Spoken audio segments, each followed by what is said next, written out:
Shalom, selamat hari raya Korban. Inilah hari raya Korban yang betul buat kita, amin. Kalau ada perayaan-perayaan yang istimewa, inilah hari raya yang paling istimewa sekali bagi kita jemaat Tuhan, anak Tuhan, yaitu perayaan Paskah. Nah, orang mengubah ini dalam proses orang bilang zamannya itu kan, dan juga lintas budaya dan sebagainya, akhirnya dia menjadi perkataan Easter.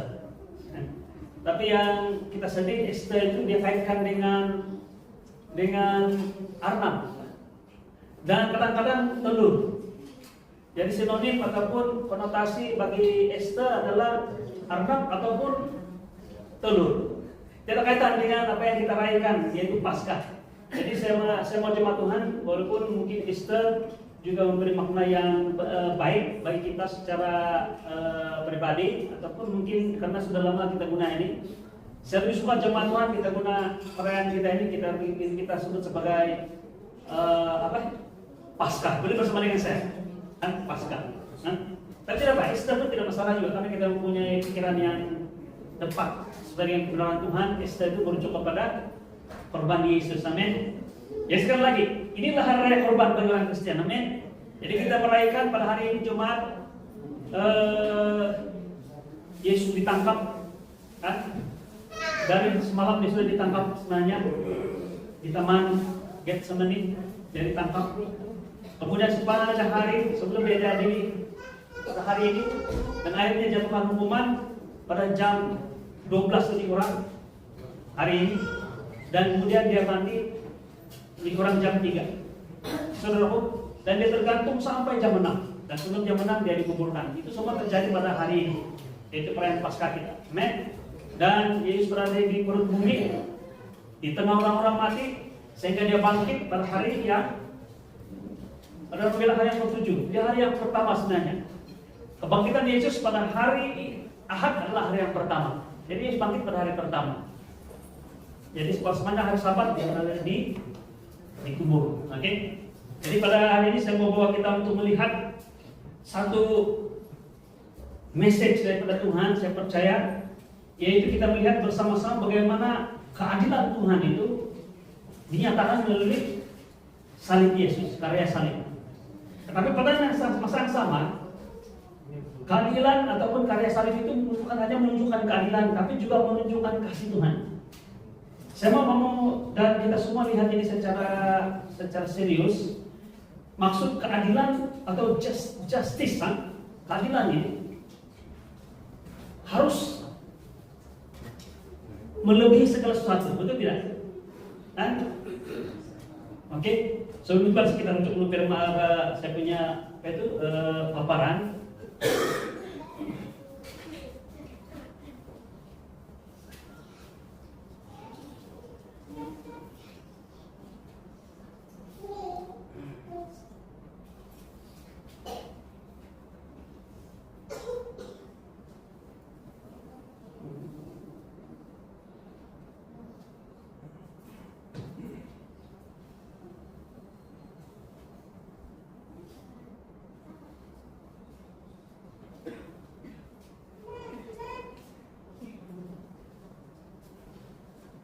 Ini paparan kita yang kita akan lihat pada hari ini, yaitu yang saya bagi topik ya, tajuk yaitu salib, di mana keadilan yang ditegakkan dan kasih yang dilimpahkan. Amin. Saya katakan adil, maksudnya ini ialah kalau kita adil, kita tidak seharusnya ada pilih kasih. Soalnya pilih kasih itu menjadi hambatan bagi keadilan. Di situ keluar istilah-istilah seperti kronisme, kan? Apalagi orang bilang kabel, macam-macam lah, kan? Sehingga kasih itu selalu dilihat secara tidak adil atau menyebabkan ketidakadilan berlaku.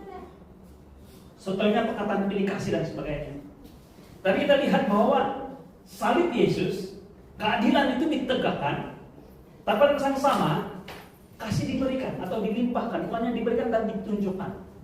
Sebagai satu ilustrasi ini akan dapat dalam Alkitab sendiri, yaitu pada masa zaman Daniel, masih boleh sama dengan saya? Zaman Daniel, waktu pemerintahan Darius. Waktu pemerintahan raja, ada yang tidak senang dengan Daniel karena Daniel tiba-tiba Tuhan angkat dia menjadi governor, salah satu seorang governor yang paling penting sebagai penasehat raja, walaupun dia bukan di kalangan orang-orang Persia pada waktu itu, bukan orang-orang yang berada di negara tersebut. Dia adalah bekas orang tawanan daripada Israel.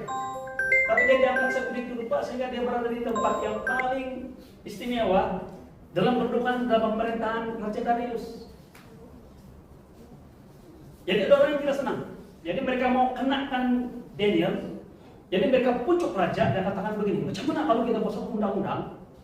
Dan dia katakan begini, kamu semua ini di kalangan governor semua orang-orang penting, menteri-menteri di kerajaan Tuhan, di Tuan Raja sudah bersetuju bahwa kita adakan satu ketetapan selama 1 bulan ini ke depan ini dengan titah raja, dengan ketentuan raja. Tidak seorang pun yang boleh sembahyang atau berdoa kepada Allah-Allah lain kecuali kepada raja. Dan mereka menipu. Bila bilang semua gubernur sudah setuju, bilang salah satu ada yang tidak konsult dengan Daniel, salah seorang gubernur. Maksudnya mereka tipu raja sebenarnya. Tapi raja waktu itu melihat itu sebagai baik dan dia meluluskan. Apa yang saya mau katakan sini ialah kelulusan yang dibuat oleh raja merupakan undang-undang ataupun ketentuan yang perlu dilaksanakan kalau sudah dimentrai oleh raja. Dia kata lain, raja pun tidak boleh batalkan apa yang dia sudah luluskan kalau dia sudah luluskan. Jadi apa yang berlaku ialah maka sebulan berikutnya disediakan bahwa tidak seorang pun yang boleh berdoa sembahyang atau menaikkan permintaan dan permohonan kecuali kepada raja dalam masa 1 bulan. Jadi Daniel tahu ini, tapi dia tidak peduli.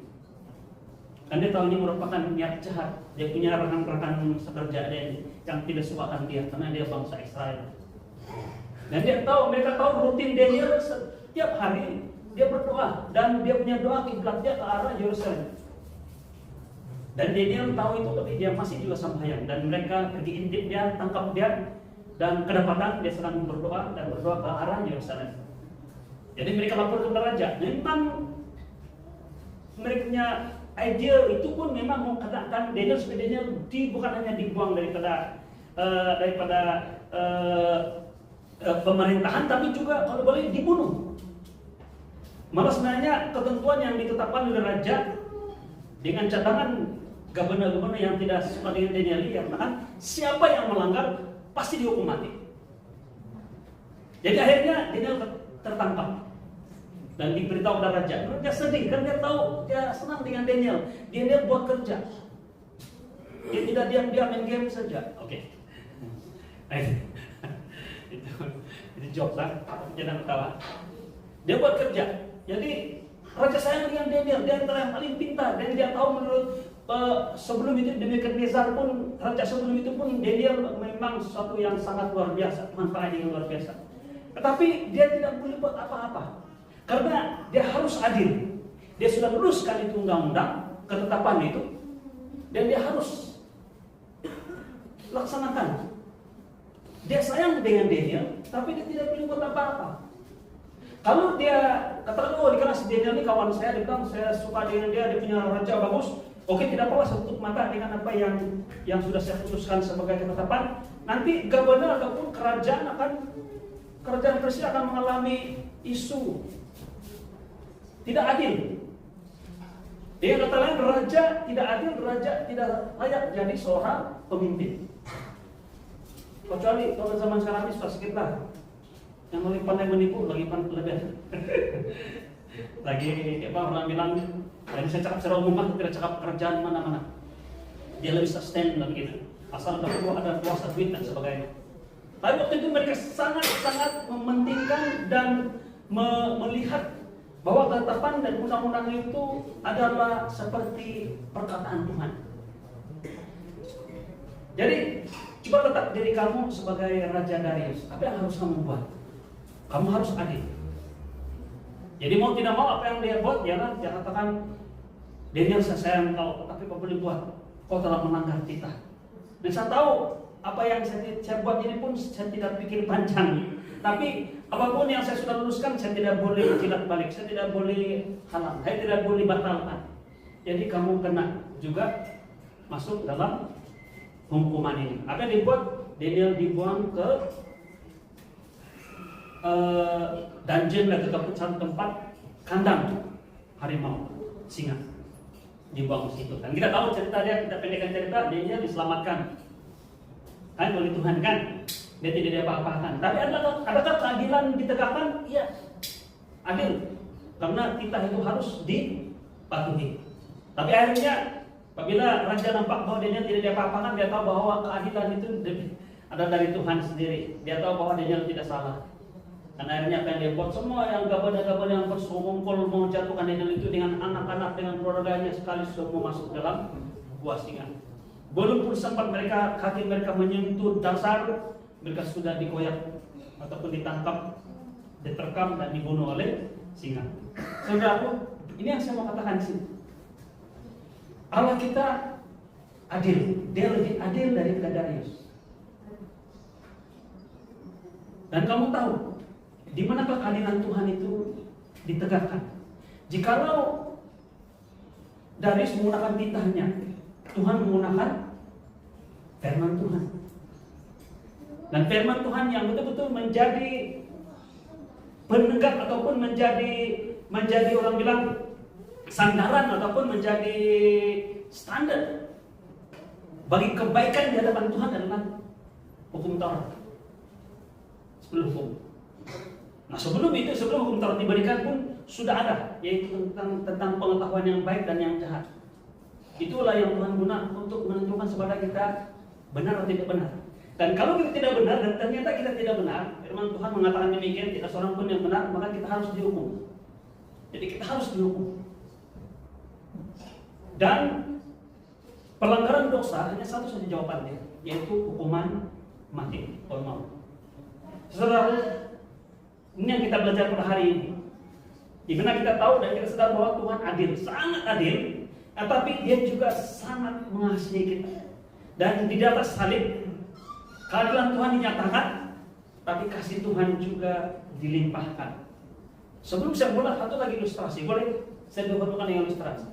Ini dinyatakan, ditunjukkan dalam cerita ataupun pengalaman Yesus sendiri di Bait Allah. Ketika Dia sedang mengajar di Bait Allah, tiba-tiba ada sekumpulan orang di kalangan ahli Taurat, ahli agama, membawa seorang perempuan yang kedapatan berzina. Dan kedapatan berzina ditangkap basah ketika sedang melakukan zina. In the very act, memang kalau bahasa Inggris. Tidak tahu macam mana itu boleh berlaku. Jurang tidak CCTV. Tapi saya ingat mereka buat perangkap plan. Mereka tangkap di perempuan mungkin bermasalah. Cuma mereka perlu tangkap dan perlu situasi ini untuk mau mengenakan Yesus. Jadi mereka bawa perempuan ini di hadapan Yesus ketika sedang mengajar. Yesus sedang mengajar di Bait Allah atau di pekarangan Bait Allah, dan dia katakan begini, Guru, perempuan ini kedapatan berzina. Menurut Musa, orang sedemikian ini harus direjam dengan batu sampai mati. Harus dihukum mati karena dia berzina. Apa pandangan Guru? Dan kalau Yesus mengatakan, oh silakan. Kalau sudah ada bukti, ya silakan kasih rejam di perempuan dengan batu, dia mati. Dia baru tadi mengajar tentang kasih karunia, mengajar tentang kasih. Orang kan ternyata orang bingung. Dia bilang kasih, tapi kenapa dia kasih mati biar perempuan mati? Dia ada pembelaan kah? Tapi Yesus tidak terus menjawab. Yesus tunduk dan dia menulis sesuatu di atas tanah. Dalam Alkitab dia katakan di atas tanah. Sebenarnya bukan tanah. Kita tahu bahwa di pekarangan Bait Allah, kalau pada waktu zaman Yesus, yaitu Bait Allah yang dibina oleh Herodes itu ialah semua dia punya lantai adalah batu. Pavement dia batu. Memang batu. Sampai sekarang pun batu. Batu yang 2000-an tahun sudah. Jadi sekarang kita boleh paham bahwa ketika Tuhan Yesus menulis, dia bukan menulis atas tanah, tapi dia menulis atas batu. Apa maksudnya? Bermaksud Yesus sedang mempraktikkan apa yang Tuhan telah memperagakan, menunjukkan, mendemonstrasikan bahwa Tuhan menulis hukum Taurat di atas batu. Yang jangan berzina itu di atas batu. Jadi kata lain, seakan-akan Yesus mengatakan kepada orang-orang yang pergi membuat aduan, itu dia katakan begini, kamu datang mau menguji saya, mau mempersoalkan saya tentang hukum Taurat. Sayalah yang menulis hukum Taurat tersebut. Selepas dia buat sesuatu, dia menulis atas tanah, kemudian dia bangun, dia katakan, biarlah orang yang pertama, orang yang tidak pernah berbuat dosa di kalangan kamu. Oh ya tadi, jikalau dia katakan hukum perempuan itu, dia bilang tidak kasih. Tapi kalau dia bilang, oh lepaskan ini perempuan, dia bilang, mereka katakan, tidak adil. Kan? Kita cakap tentang keadilan. Tidak adil. Kau melanggar hukum Musa sudah. Tapi Yesus tidak jawab. Dia tunduk pas dia bangun, dia tulis, dia bangun, dia katakan, siapa di antara kamu yang tidak pernah berbuat dosa? Tidak pernah berbuat dosa, sekalipun tidak pernah berbuat dosa, dia yang pertama umpan ataupun lontarkan batu yang pertamanya. Supaya perempuan ini dihukum. Kemudian dia tunduk balik, dia tulis balik. Kenapa dia tunduk yang kedua kali? Karena kita tahu bahwa dalam firman Tuhan, perjanjian lama kita tahu bahwa hukum Taurat ditulis dua kali. Yang pertama ditulis ketika Musa bawa, Tuhan menulis di atas batu. Ketika Musa bawa itu turun, dia melihat orang Israel berbuat dosa, dia marah. Akhirnya apa yang dia buat? Dia sempas itu batu pecah.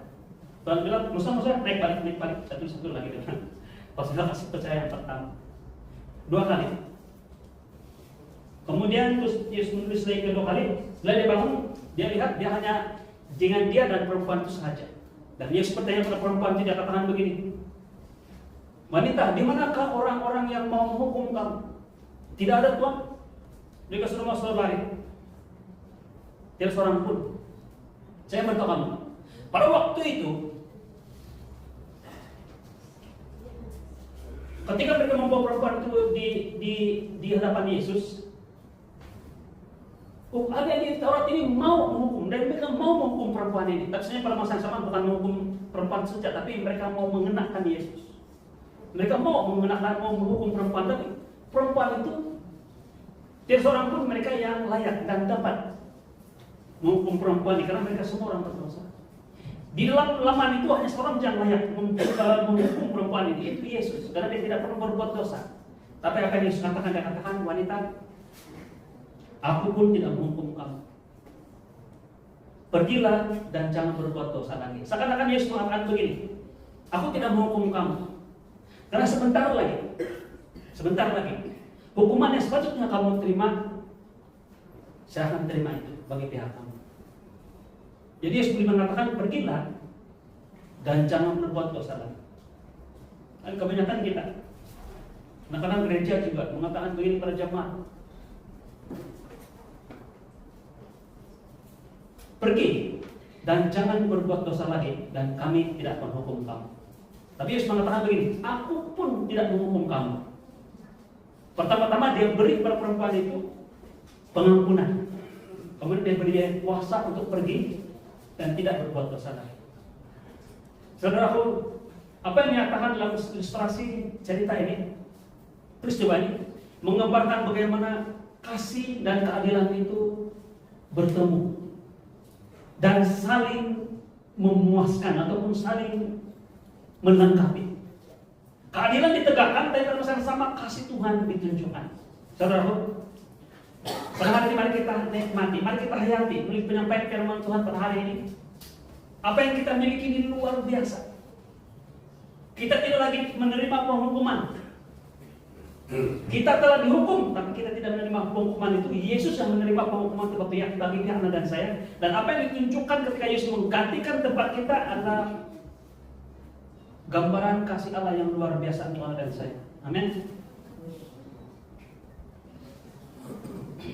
Dalam Roma 3:23 ayat 24-26, firman Tuhan mengatakan, karena semua orang telah berbuat dosa dan telah kehilangan kemuliaan Allah, dan oleh kasih karunia telah dibenarkan dengan cuma-cuma.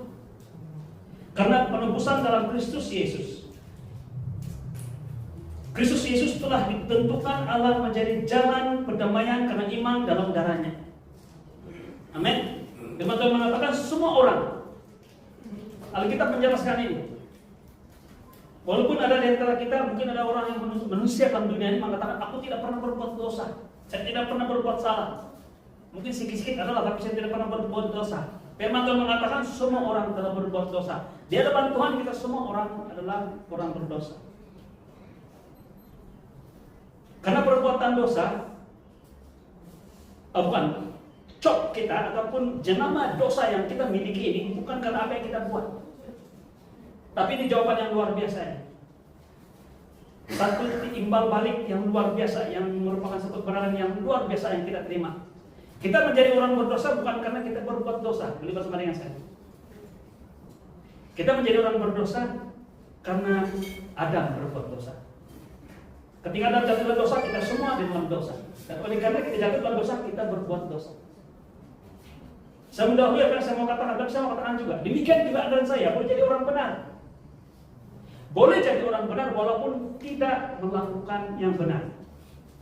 Kita menjadi orang benar bukan karena kita melakukan yang benar, tapi karena ada seorang yang berbuat kebenaran. Dalam Roma 5, 17, 18, 19, malah ketaatan, perbuatan seorang ini, Anda dan saya jadi orang benar. Dan saya berkata, kamu melakukan hal-hal yang benar bukan supaya kamu menjadi orang benar. Sebagai orang Kristen yang percaya pada Yesus, kamu melakukan yang benar, hal-hal yang indah, yang baik, yang luar biasa karena Anda adalah orang benar. Amin. Luar biasa. Dan dia katakan oleh karena kasih karunia telah kita dibenarkan dengan cuma-cuma. Dia perkataan cuma-cuma dalam bahasa Indonesia percuma, free. Orang mula memandang rendah tentang anugerah ini. Karena kita cenderung begini. Tidak berupa, bukan tidak menghargai, tapi kurang menghargai apa yang kita dapat secara free. Manusia pada dasarnya memiliki satu sikap, satu tabiat, satu kebiasaan di pikiran ini, bahwa dia hanya menghargai sesuatu yang dia usahakan. Jangan main-main itu. Bukan senang-senang saya dapat itu. Ya. Nampak? Bukan senang-senang saya dapat, itu saya dihargai. Tapi kita jangan lupa. Walaupun apa yang kita terima ini percuma, free daripada Tuhan, tapi dia bukan tidak berbayar. Ada seseorang yang telah membayar bagi kita dengan harga yang mahal. Sama apa yang diberikan oleh Bapak kepada anak-anak. Anak-anak melihat daripada pengorbanan ibu Bapak dan dia hargai. Apa yang dia terima sebagai cuma-cuma dibayar oleh Yesus dengan harga yang mahal, dengan darah dan nyawanya. Untuk Anda dan saya. Amin. Haleluya. Paskah adalah tentang anugerah. Amin. Anugerah adalah sesuatu yang kita terima yang tidak layak kita terima. Cuma sekarang ini anugerah ini dalam bahasa Malaysia atau bahasa Indonesia sama saja, yang berbicara tentang suatu ganjaran. Anugerah pada dasarnya adalah sesuatu yang kita terima walaupun kita tidak layak terima. Jadi yang merupakan anugerah. Itu dalam konteks firman Tuhan. Amin. Kasih karunia. Menyatakan kebenaran abadi. Di salib keadilan Allah dipenuhi, dipuaskan. Allah adil, Allah nyatakan itu di salib. Dan kasihnya dicurahkan. Pada masa yang sama kasihnya dicurahkan. Allah tidak mengabaikan dosa. Dia tidak melihat dosa kita lagi. Biar itu, memang kan begitu. Biar Allah lakukan, jadi biar itu biasa lagi. Tidak. Apapun yang kita buat, walaupun kecil, walaupun dosa tetap dosa. Dan Tuhan mau membayar atau membalas itu sesuai dengan keadilan. Kamu tahu kan? Apa fungsi iblis? Fungsi iblis sama seperti banyak pembuang belah ataupun gadir. Bagus kan perkataan gadir? Penjaga ataupun polis. Apa tujuan polis? Dia memastikan kita melakukan perintah Tuhan. Kamu nampak iblis punya fungsi bagus. Dia punya fungsi adalah untuk memastikan kita buat yang baik. Dan juga pastikan kalau kita berbuat salah, kita dihukum. Kamu pikir iblis punya pekerjaan tidak bagus? Pada dasarnya iblis mau menegakkan keadilan yang ditegakkan didasarkan oleh firman Tuhan sendiri, yaitu hukum Taurat. Jadi iblis menuduh kita bukan sembarangan. Dia bukan tuduh kita seperti kebanyakan orang menuduh dengan tidak ada dasar. Iblis ada dasar. Apabila dia katakan di depan Tuhan, dia katakan orang ini mencuri, memang kita mencuri. Jadi apakah hukuman pencuri? Harus dipotong tangan. Nah, malah dia bilang dari firman Tuhan, dia bilang kalau tidak mau mencuri, bagus awal-awal potong tangan. Supaya tidak ada tangan mau mencuri. Pertama kali sedang khotbah yang iblis bagus. Sebenarnya dia menegakkan keadilan. Mempersangka kalau pernah pikirlah seperti itu. Iblis menuduh kita dan menuduh kita apa yang betul sepatutnya kita dituduh.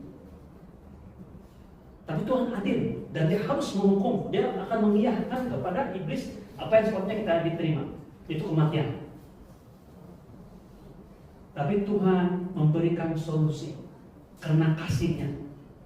Tuhan memberikan jalan keluar oleh karena kasih-Nya dengan memberikan Yesus terhadap dan saya. Dia yang dihukum. Jadi pada waktu iblis menuduh kita dan tuduh kita begini-gini dan sebetulnya dia dihukum. Kita dengan iman katakan iya, betul, saya harus dihukum. Tapi bukan pada saya, tapi pada Yesus yang mengasihi saya.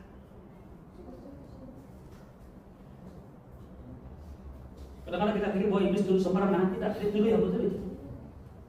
Tapi kita berada puasa untuk menolak segala tuduhan iblis karena apa yang Yesus telah buat. Ya itu dia bayar harga yang mahal untuk Anda dan saya. Amin. Allah tidak mengabaikan dosa, namun Dia juga tidak mengabaikan manusia. Tidak bukan bilang tidak malah masuk neraka semua, tidak. Tuhan sayang dengan kita. Ini yang luar biasa. Kadang-kadang logik pun tidak dapat menjelaskan konsep. Saya katakan bukan di konsep, kebenaran ini, bagaimana keadilan dan juga kasih Tuhan itu boleh kompromis melalui salib Yesus. Kasih karunia adalah pusat Injil Paskah. Jadi anugerah ataupun grace, kasih karunia ini adalah fokus kita. Bila kita merayakan Paskah, this is grace. Amin. Oke, masalah manusia. Dosa memisahkan manusia dari Allah. Dalam Roma 6:23 dia katakan sebab upah dosa ialah maut, tapi karunia Allah ialah hidup yang kekal dalam Kristus Yesus Tuhan kita. Dosa bukan sekadar kegagalan moral, tetapi pelanggaran terhadap kekudusan Allah. Dosa menuntut hukuman. Mesti ada pembalasan. Tuhan tidak boleh tutup mata atau tutup mata sebelah saja. Tuhan harus adil. Dan yang paling menuntut ini adalah iblis. Saudara, tanpa penebusan manusia tidak boleh berdiri di hadapan Allah yang kudus dan adil. Maksudnya dengan kata lain, anugerah Tuhan ini. Firman Tuhan mengatakan kasih karunia Allah ialah hidup yang kekal dalam Kristus Yesus. Ada upah, ada balasan, ada ganjaran, ada pembalasan bagi dosa. Tapi ada jalan keluar, yaitu kasih karunia Tuhan melalui Kristus Yesus yang mati bagi pihak kita. Saya baru-baru membaca ada dua, sebenarnya ada dua. Satu yang daripada agama seberang, satu lagi agama Yahudi sendiri. Dia katakan begini, mengapa orang Yahudi tidak boleh terima ajaran orang Kristen? Karena dia katakan dalam ajaran Yahudi tidak boleh membiarkan orang lain menanggung dosa orang lain. Itu satu kesalahan yang total dengan itu menurut tuntutan itu pembicara itu lah. Ini orang-orang Yahudi. Dia kata orang Israel, dia katakan kami tidak menerima orang Kristen karena pengajaran Kristen karena firman Tuhan sendiri mengatakan bahwa orang menanggung dosanya sendiri. Tapi mereka lupa satu kebenaran yang sangat fundamental di pengajaran orang-orang Israel, yaitu ketika mereka berdosa, mereka meletakkan penghukuman itu jauh sebelum Yesus datang. Pada domba, pada burung, pada lembu, pada binatang. Mereka lupa bahwa mereka sebenarnya sudah meletakkan dosa mereka kepada substitute atau pengganti bagi mereka, yaitu pada domba. Setiap tahun mereka ada the day of atonement, korban, supaya bukan mereka yang dihukum, tapi binatang yang dihukum. Tapi ketika Allah Bapa di surga memberikan Yesus untuk mereka, mereka tolak. Sedangkan apa yang mereka percaya itu gambaran saja. Apa yang Yesus berikan adalah kebenaran yang sebenar, substance yang sebenar. Amin. Haleluya. So, mengapa kekristenan kita sangat-sangat mendasar kepada anugerah Tuhan ini, yaitu kasih karunia Allah. Amin. Melalui Yesus Kristus. Seterusnya, keadilan Allah tidak ditawar-tawar. Maksudnya bukan satu yang boleh kita bilang timulah macam mana. Timulah macam mana. Kalau dia buat baik, saya boleh pertimbangkan. Tidak. Keadilan Allah adalah bersifat titah raja, daulat. Tidak boleh kasih baik, orang bilang kasih bengkok. Tidak boleh kasih kurang. Tidak boleh bilang istilah darurat dan sebagainya. Dan macam dawai kan. Kalau kita mau keluaran, dawai tinggi banget, tidak bisa dinaikkan. Tapi boleh itu kalau kita kasih terbatas sedikit. Kan? Tidak boleh. Keadilan Tuhan adalah saksama. Dan di mana lagi puncak keadilan yang lebih adil daripada Allah kita sendiri, Bapa kita di surga. Amin. Dalam Yesaya 53:5 dikatakan sampai 6, tetapi dia tertikam oleh karena pemberontakan kita, dia diremukkan oleh karena kejahatan kita, ganjaran yang mendatangkan keselamatan bagi kita ditimpahkan kepadanya. Ini luar biasa. Saya ingat itu saudara kita yang dalam agama Yahudi tadi pun dia tidak percaya di firman Tuhan. Dalam kitab mereka Perjanjian Lama Yesaya berbicara tentang penggantian itu. Saudara, Yesus menanggung seluruh murka Allah yang seharusnya jatuh ke atas kita. Ini bukan kompromi, ini penebusan yang adil. Yesus membayar lunas bahkan lebih dari cukup. Saudara, sebenarnya dalam konsep, saya katakan konsep ini, konsep ke dalam kehidupan kita sehari-hari. Ini berlaku sehari-hari dalam kehidupan kita. Kalau kita berbuat salah, ataupun kita mengalami hutang, ataupun ada sesuatu yang harus kita bayar, boleh saja kita dilepaskan dari pembayaran itu, ataupun harga yang harus kita bayar, penghukuman yang harus kita terima, jikalau ada orang yang sanggup menggantikan tempat kita. Betul tidak? Dalam banyak keadaan, ibu bapak pada anak. Lalu pasangan kekasih kepada pasangannya. Terus firman Tuhan mengatakan mungkin ada orang yang sanggup mati untuk orang baik. Oh bagus begitu dia semua kasih tempat dia banyak sudah tolong saya. Biarlah saya bayar hutangnya. Mungkin.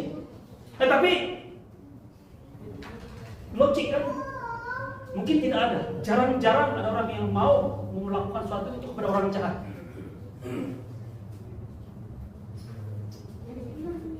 Yang terus sudah jahat, betul memang jahat kan?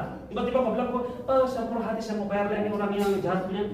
Kalau boleh, kasih tambah lagi hukuman dia. Tambah lagi 10 tahun. Tapi kamu tahu apa yang Tuhan Yesus buat? Dia sayang kita karena kita adalah ciptaan.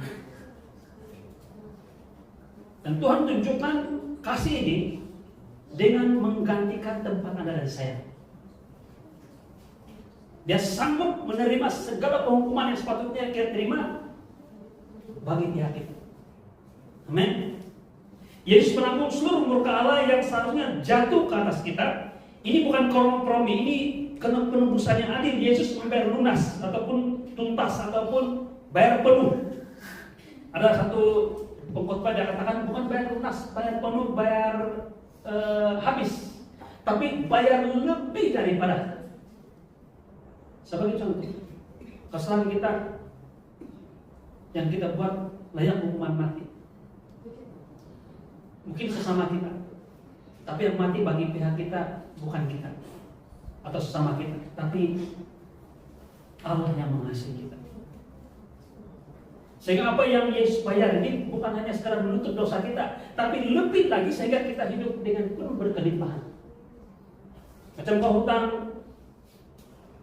100 kan, orang itu kau hutang dengan seorang itu mungkin kau kira hutang 100. Tiba-tiba datang nih kawan, dia bilang, saya kasih dia ini hutang kau berapa? 100. Nah, saya kasih kau 1000. Orang itu diperkaya lagi dengan hutang yang kita terima. Sehingga kita berani cepat toke. Berapa kawan saya bagi bayar saya punya hutang? 1000 kan? Bagilah sedikit. Nah, kita masih lagi ada kelebihan yang boleh kita dapat daripada setelah setari mungkin tidak begitu baik, tapi boleh menjelaskan maksudnya kan? Ini yang Tuhan Yesus buat. Malah segala dosa dan hukuman seluruh manusia yang pernah hidup dalam dunia ini cukup dengan darah Yesus. Amin. Dikatakan bahkan lebih dari cukup. Amin. Mari kita lihat kasih Allah tidak terbatas. Dalam Yohanes 3:16, ini semua ayat yang firman Tuhan ini semua kita hafal nih kan. Dia katakan karena begitu besar kasih Allah akan dunia ini sehingga ia telah mengaruniakan anaknya yang tunggal supaya setiap orang yang percaya kepadanya tidak binasa, melainkan beroleh hidup yang kekal. Allah tidak menunggu kita menjadi baik untuk mengasihi kita. Nah, Tuhan tidak menunggu kita jadi baik untuk mengasihi kita. Kasihnya mendahului pertobatan kita. Yesus mati bagi kita ketika kita masih berdosa. Walaupun perkataan dia katakan setiap orang yang percaya, maksudnya orang yang percaya sedia diselamatkan, amin. Tapi kasih Yesus yang dicurahkan itu kepada semua orang, termasuk Anda, saya dan saya, walaupun kita masih belum bertobat lagi. Pada waktu kita masih belum bertobat, amin. Di firman Tuhan itu dalam Roma pasal 5 ayat 8-9 dia katakan, akan tetapi Allah menunjukkan kasih-Nya kepada kita oleh karena Kristus telah mati untuk kita ketika kita masih berdosa. Lebih-lebih lagi sekarang. Nah, sekarang ya, haleluya. Amin. Sudah jadi orang Kristen, percaya Yesus. Kita telah dibenarkan oleh darah-Nya. Lebih-lebih sekarang kita telah dibenarkan oleh darah-Nya. Jadi saudaraku, Anda dan saya sudah dibenarkan oleh karena karya Kristus Yesus di kayu salib. Keadilannya ditunjukkan bagi kita. Apa yang telah kita buat, dosa yang kita buat sudah dihukum. Cuma bukan pada Anda dan saya, tapi pada Yesus. Dan Yesus menunjukkan kasih-Nya dengan menggantikan tempat Anda dan saya. Amin. Haleluya. Salib menunjukkan bahwa Allah tetap adil karena dosa dihukum, sudah dibayar, sudah dijatuhkan hukuman, dan tetap mengasihi karena Yesus menggantikan kita. Inilah kasih karunia. Kalau kamu orang mau paham apa itu kasih karunia, Yesus menggantikan tempat Anda dan saya. Ada orang mengatakan begini, kemurahan atau mercy dengan grace. Grace ialah kita tidak menerima apa yang sepatutnya kita terima. Boleh bersama dengan saya? Yang sepatutnya kita terima adalah hukuman, tapi kita tidak menerima itu. Kita menerima kasih karunia, grace. Kita menerima mercy, kemurahan ataupun pengampunan Tuhan. Apabila kita menerima apa yang tidak layak kita terima. Kita sebenarnya tidak layak menerima pengampunan, tapi kita menerima pengampunan. Kita sebenarnya tidak layak menerima berkat, tapi Tuhan memberkati kita. Lain kalau orang lain, saya patut diberkati karena saya sudah. Itu bukan mercy, itu bukan kemurahan, itu bukan kasih karunia. Kalau saya menuntut hukum Taurat dan melakukannya dengan baik, saya mendapat keselamatan atau berkat karena ganjaran saya melakukan hukum Taurat. Kasih karunia adalah Yesus menggantikan semuanya untuk Anda dan saya. Yesus menerima apa yang sepatutnya kita terima. Yesus memberi kita menerima apa yang sepatutnya dia tidak terima. Saudara, ini luar biasa. Inilah Paskah. Salib menunjukkan bahwa Allah tetap adil karena dosa telah dihukum dan tetap mengasihi kita, yaitu karena Yesus menggantikan kita. Inilah kasih karunia. Dalam bahasa Inggris, unmerited favor. Apa respon kita? Saudara, apa respon kita? Haleluya.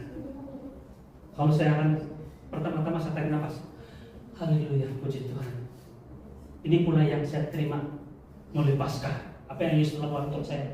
Dalam Efesus pasal 2 ayat 8 sampai 9 dia katakan dalam terjemahan baru, karena kasih karunia kamu diselamatkan oleh iman. Itu bukan hasil usahamu. Itu adalah pemberian Allah. Itu bukan hasil pekerjaanmu. Jadi jelas betul, bukan usaha kita, bukan kita punya pekerjaan kita. Something what we do. Nah, minggu lepas kita telah dibawa oleh Pastor Jubilee firman Tuhan. Dia katakan ini atribut ataupun ciri-ciri bagi orang Kristen yang sepatutnya ada jikalau kita sudah terima Yesus. Amin.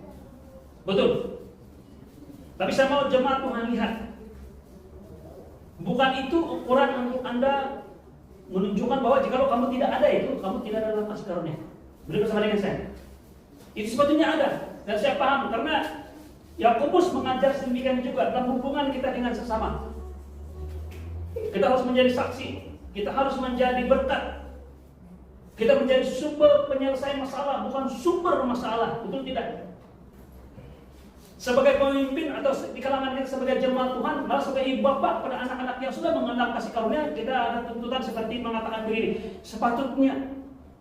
Tapi saya mau kamu dengar baik-baik ini. Saya perlu kamu dengar baik-baik. Bukan atribut itu yang menunjukkan bahwa kamu memiliki dan telah menerima kasih karunia atau tidak. Yang menunjukkan ataupun yang menyatakan, yang memeteraikan bahwa kamu memiliki kasih karunia itu adalah iman dan Roh Kudus. Boleh bersama dengan saya. Walaupun kamu tidak nampak itu dalam diri kamu, untuk orang lain, karena ada orang lain yang melihat diri orang lain terus lebih peka pada orang lain punya, ada kasih karunia pasti ada ya. Saya berkata kamu, itu tidak mengurangi identiti Anda sebagai orang yang memiliki kasih karunia Tuhan. Amin. Tapi apa yang kita belajar adalah kita tahu bahwa itu adalah yang sepatutnya yang kita dapat lihat menjadi satu visi kita untuk melihat bahwa dengan buah roh, dengan kemurahan Tuhan, dengan kekuatan yang Tuhan beri pada kita dapat dan boleh lakukan semua itu. Saya punya indikator yang terakhir sekali yang Pastor Jubilee bawa adalah sehingga kita ada hati untuk melayani. Saya tahu semua kita ada hati melayani. Tapi untuk berdiri di depan sini kamu harus ada banyak courage. Saya paham itu. Setiap malam dari kamu sini, termasuk saya, untuk masuk ke depan sini, bukan di sini saja, malah untuk acara-acara sosial saya harus beritahu diri saya, kamu boleh. Jangan malu. Berdiri saja, cakap saja. Saudaraku, itu adalah karakter kita masing-masing.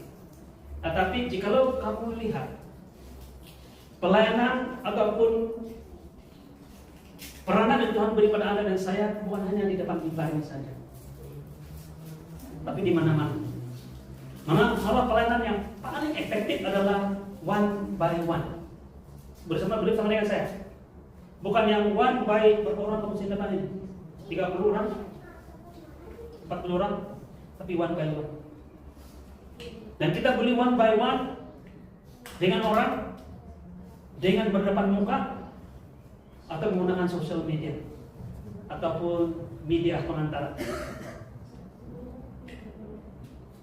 Saya pernah diberkati dengan sekeping kain kecil saja. Bukannya diberkati, salah paham pun boleh. Dia bilang, Dia berada di ini. You are a gift from above. Oh, perasaan saya. Saya bilang, saya nampakkan kau adalah hadiah yang Tuhan berikan kepada kami. Apa yang orang boleh buat? Boleh type di TikTok, di WhatsApp, di FB, berkati orang. Kamu sedang melayani. Dan sebenarnya, kenapa kamu tidak perasaan kamu melayani? Karena kita tidak ambil kredit untuk melayani. Jadi kita melayani secara tidak langsung. Jadi kita sadar. Saya bisa tanya, kau pernah melayani kan? Tidak ada pernah tua, saya tidak pernah melayani. Dia lupa yang dia sedang melayani sebenarnya. Roh Kudus pimpin kamu. Jadi semua kamu lihat ini, semuanya kasih karunia Tuhan. Amin. Bukan semuanya kamu nampak berada di mimbar sini, mimpin pujian, main musik dan sebagainya, baru kamu ada kasih karunia, tidak. Tapi itu adalah indikator yang menunjukkan bahwa kita memiliki kasih karunia. Cuma kita tidak sadar. Jadi tugas kami menyadarkan kamu. Maksudnya bukan saya, Roh Kudus. Haleluya, amin. Roh Kudus beritahu pada kita bahwa we are in the right track. Amin. Haleluya, puji Tuhan. Kita tidak diselamatkan oleh perbuatan baik kita, tapi oleh percaya pada karya sempurna Kristus. Dengar ini, kita diselamatkan dengan percaya pada karya salib. Simple fact. Tuhan, saya percaya pada yang kau selesaikan di kayu salib untuk saya. Saya memang engkau sebagai Tuhan dan Juru Selamat. Kata Juru Selamatnya, Dia yang menyelamatkan kita. Bagaimana Dia menyelamatkan kita? Dia menyelamatkan kita dari dosa. Dia dihukum supaya kita jadi hukum. Dia mati supaya kita tidak mati. Dia mengalami kematian, hukuman dengan segala murka Tuhan oleh karena dosa yang kita buat, supaya Anda dan saya boleh menerima segala berkat. Hidup kekal, kemurahan, dan janji Tuhan untuk hidup dan hidup yang berkelimpahan. Amin. Dia katakan keselamatan adalah hadiah. Saya suka ini. Hadiah bukan upah atau ganjaran. Haleluya. Mari kita lihat hidup dalam identiti baru. Jadi sudah tadi kita percaya dan menerima karena kita ada identiti yang baru. Saya suka ini. Dalam 2 Korintus pasal 5 ayat 1, dia yang tidak mengenal dosa, firman Tuhan mengatakan, telah dibuatnya menjadi dosa.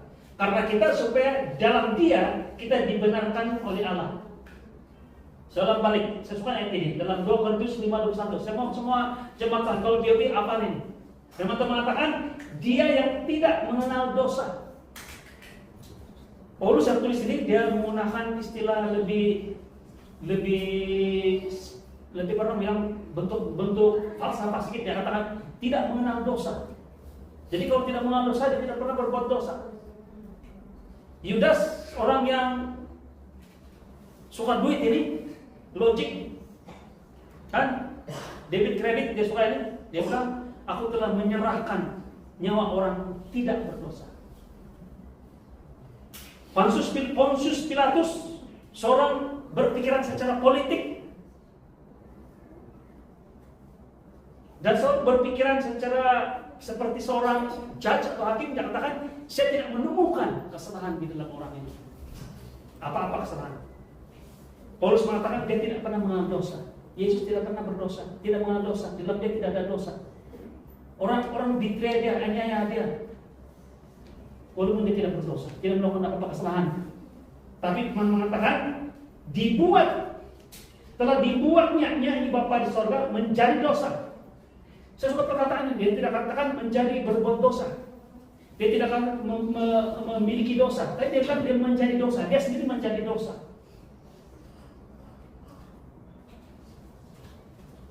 Karena kita, supaya di dalam dia kita dibenarkan oleh Allah. Supaya di dalam dia, bila kita menerima Yesus sebagai Tuhan Selamat pribadi, kita dibenarkan oleh Allah. Ini ada satu penyataan, yaitu pertukaran secara divine.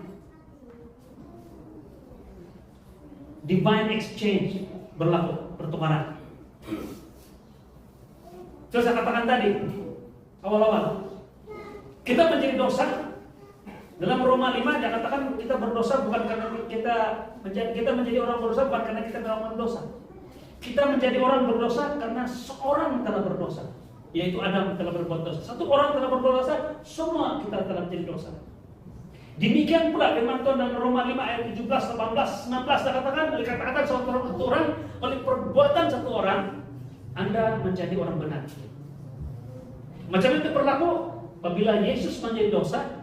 Dia tidak pernah berbuat dosa, tidak kenal dosa menjadi dosa, supaya kita berdosa boleh menerima kebenaran Allah. Ketika Yesus mati di kayu salib, segala dosa manusia ditimpakan kepadanya.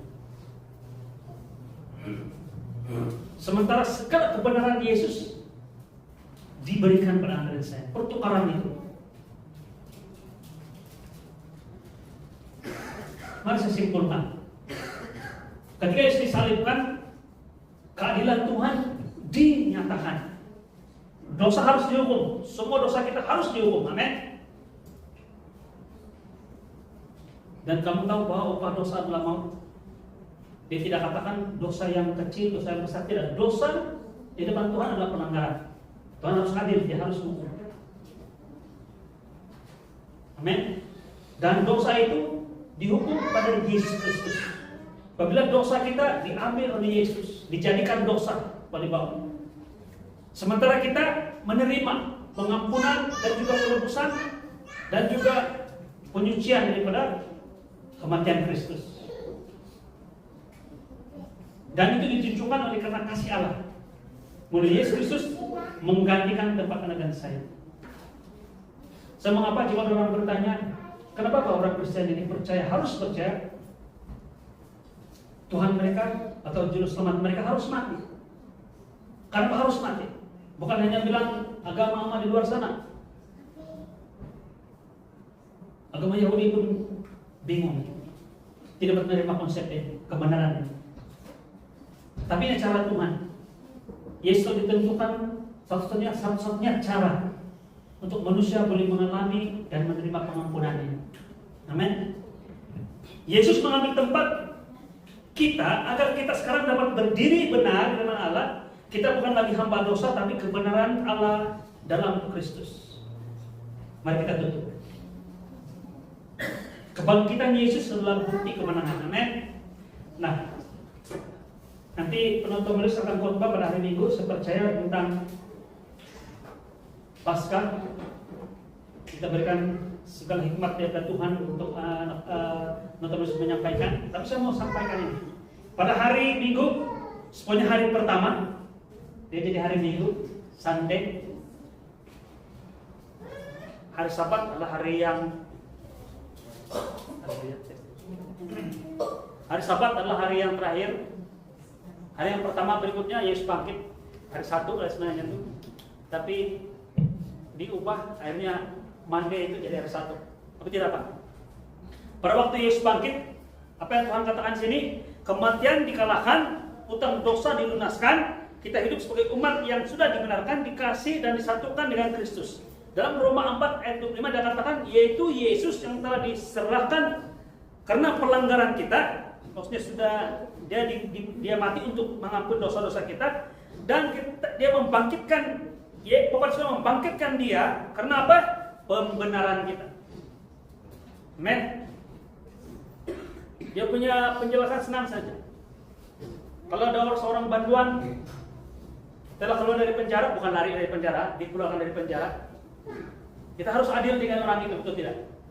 Kita tidak boleh lagi lihat dia sebagai orang yang, walaupun memang ada perspektif masyarakat terhadap banduan ini negatif lah, kan? Nanti dia buat lagi. Tapi kita tidak boleh hukum orang ini, karena bila dia sudah keluar dari penjara, maksudnya dia sudah selesai menerima segala penghukuman.